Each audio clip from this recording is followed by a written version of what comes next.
What's your best examples of when a villain was right? Ken from the Bee Movie. I too would go absolutely berserk if a talking bee stole my girlfriend and gaslit me into thinking I was crazy. He and that lawyer were the only sane people in the entire movie. None of you said the most terrifying one. Mojo Jojo from the Powerpuff Girls. He wanted to bring free energy and advanced technology to the people. And in one episode he actually did. He made the world an amazing place. And then the Powerpuff Girls ruined it all.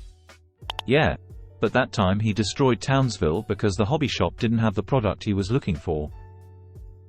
Man, that was way out of line. I'd give Mojo Jojo a pass no matter what his motives, just for being Mojo Jojo. The head chef in Ratatouille. He was wrong about some stuff, but was 100% right in not wanting rats in the kitchen cooking. Waiter, there's a hair in my soup. Just the one, sir. That was the only thing he was right about. He completely undermined Gusto's vision and Linguini's inheritance. And his beef with Remy was more because of his alliance with Linguini. Magneto is my favorite villain of all time.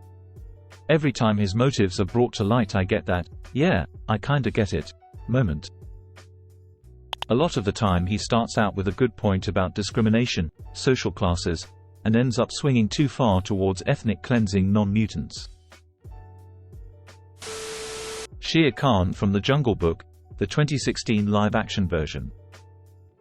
He comes during the drought, sees the man-cub and warns everyone of the damage he can do, that he's a cub now but will become a man and man is forbidden from the jungle. So what does Mowgli do? He steals fire from the human village, brings it to the jungle and causes a fire that probably killed a lot of animals before the elephants showed up and put it out.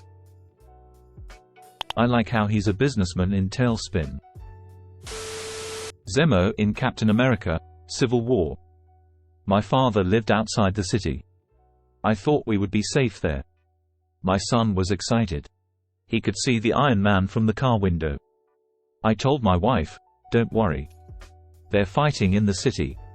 We're miles from harm. When the dust cleared and the screaming stopped, it took me 2 days until I found their bodies. My father still holding my wife and son in his arms. And the Avengers? They went home. That scene made me feel sorry for Zemo but also made me fall in love with T'Challa because he could have easily killed Zemo out of revenge. No one would have blamed him. Like no one blamed Tony for raging out in the same scene. But instead, T'Challa went for justice. And that was far more noble and disciplined. Though his actions in The Falcon and the Winter Soldier was not certain, his ongoing fight to remove the temptation of super soldier serum was a good one. Baby's dad in Dirty Dancing. Baby's like 16 in that movie. He was absolutely right to be wary of a dude in his mid-20s hanging out with his teenage daughter. Edit. For those pointing out errors in my post here, I haven't watched the movie in like 20 years. I just remember Baby being young, and Johnny being a creep, and the whole, nobody puts Baby in a corner, scene. I don't think her dad is really even portrayed as the villain of that movie. He's a protective father who also saves the life of a young woman who had a botched abortion. The shitty rich kid who knocked her up was sniffing around Baby's sister, and had an annotated copy of Ayn Rand was the bad guy. And that holds up. That dude sucks. The sharks from Sharknado. Can you imagine you're just swimming around, minding your own business, then all of a sudden a tornado picks you up out of nowhere, drops you on land, and now you have to deal with Tara Reid? Yeah, I would start biting people too. It was actually revealed in the 5th movie that Sharknadoes are a mystical force of nature battling whatever sentient species is on the planet to keep Earth free from artificial destruction. However, an ancient race of humanity's precursors built a device to keep the Sharknadoes from forming, but it started running out of power, which is why they started reappearing. Before you ask, no, they didn't make 5 movies, they made 6. Loki wasn't wrong about Thor being unfit to rule Asgard. I mean, in the end Valkyrie ended up ruling while Thor ate Cheetos. Plus, in the TV show it shows Lokis are constantly pruned from the timeline for showing heroism. And most of evil Loki was under the influence of the Mind Stone. Jim Lay just wanted a clean, quiet, recidivist-free trailer park. And a little drinky poo. Count Dooku, in the end, he was moved by genuine anger towards the Senate's corruption, but the dark side corrupted him into a mirror of the corruption he hated, in the service of the one who benefited the most from said corruption. Count Dooku is an elegant character that is criminally underrated. I think my favorite thing about that is that even though he'd been corrupted by the dark side, he still held his ideals. He knew, the entire time, that Palpatine was as bad as any other member of the Senate, and that he would hurt the galaxy more if left in power. He just thought he'd be able to play the game and kill Palpatine after everything was said and done, and guide the galaxy to prosperity himself. Tom Cat, from Tom and Jerry. Tom trips over Spike's pup *Spike. Don't touch my kid, cat. Tom lies down to take a nap *Jerry starts annoying Tom who just wants to sleep *. That sequence is probably 80% of the episodes. I always felt so bad for Tom. The dad in the Lego movie. Legit had the most impressive Lego city I've ever seen, and his dumb kid was messing around and wrecking all the time and effort he put into it. They're expensive. General Hummel, Ed Harris, from The Rock. Maybe not his tactics, but his reasoning was solid. I felt like they were grasping at straws to make Killmonger look bad in Black Panther. He was perfectly right about everything, and then out of nowhere, he was just like, race war. We gonna subjugate the world, motherfuckers. For no reason. This happens a lot in the third act when writers paint themselves into a corner, or the studio demands it be more black and white.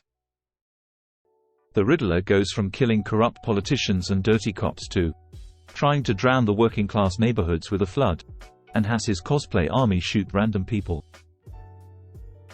Marvel always does this. Pop Culture Detective made an excellent video about how Marvel films promote the status quo and how antagonists usually have good points only to do some massive unrealistic 180 to undermine their whole thing.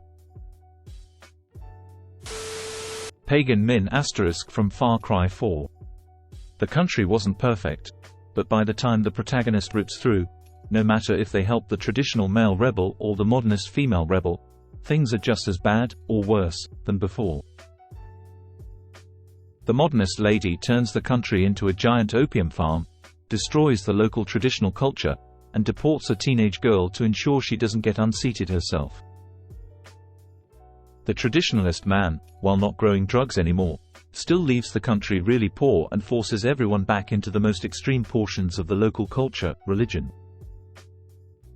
Pagan Min might have been scalping off the populace and being an arsehat, but the rebels were poopy too.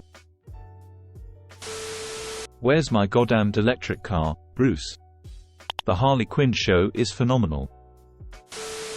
Red Queen Resident Evil 1. She did what was necessary to prevent T-Virus from escaping the facility. Skeletor. It did appear to be his castle. The iceberg from Titanic. That dude was just minding his own business and got hit out of nowhere. Shout out to Bowen Yang. I don't know about right, but Shylock got completely fucked over. No wonder he was pissed off. The wolf from Puss in Boots 2 is so good. This movie had no right being this good, and a big part is thanks to the wolf. Walter Peck from Ghostbusters was a prick, but the EPA absolutely needed to investigate the environmental impact of the Ghostbusters. Considering that they use a laser containment system, it's doubtful there would be anything for the EPA to worry about. Had a reasonably friendly EPA wonk had encountered Ray, the whole conflict would have likely been avoided. Grinch. Especially the Jim Carrey version. Bullied as a kid for his green skin, fur, laughed at when he tried shaving, and getting one-upped by his childhood bully in the present, the mayor, by giving him a razor as a joke, proposing to the woman the Grinch liked right in front of him. The mayor was an ass. Grand Admiral Thrawn on how the Death Star was a waste, and in order for the Empire to be effective it needed a flexible navy with strong starfighters. Also, Thrawn was right on almost everything on matters in the Chiss ascendancy and the Empire. Roderick from Wimpy Kid. Greg was always an arsehat, still one of my favorite book series, still reading. The military command who wanted to firebomb the town in Outbreak to be compassionate globally. Betting that scientists could find one monkey on the loose, assuming it could still survive far outside its natural habitat, and use it to make vaccines for everybody in the town before the disease spread, and all with 90s technology, only worked because Hollywood.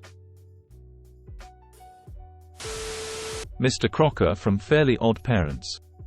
Sure, he was a bit crazy and did some bad stuff, but if it weren't for Cosmo being his stupid annoying ass self as usual, Mr. Crocker wouldn't have lost Cosmo and Wanda and his life would have been great again. Arthas when he purged Strathome. His mentor and his best friend just abandon him, and leave him to bear the burden alone. Imagine if Uther and Jaina had been present to help handle Mal'Ganis and offer support. It could have staved off the madness.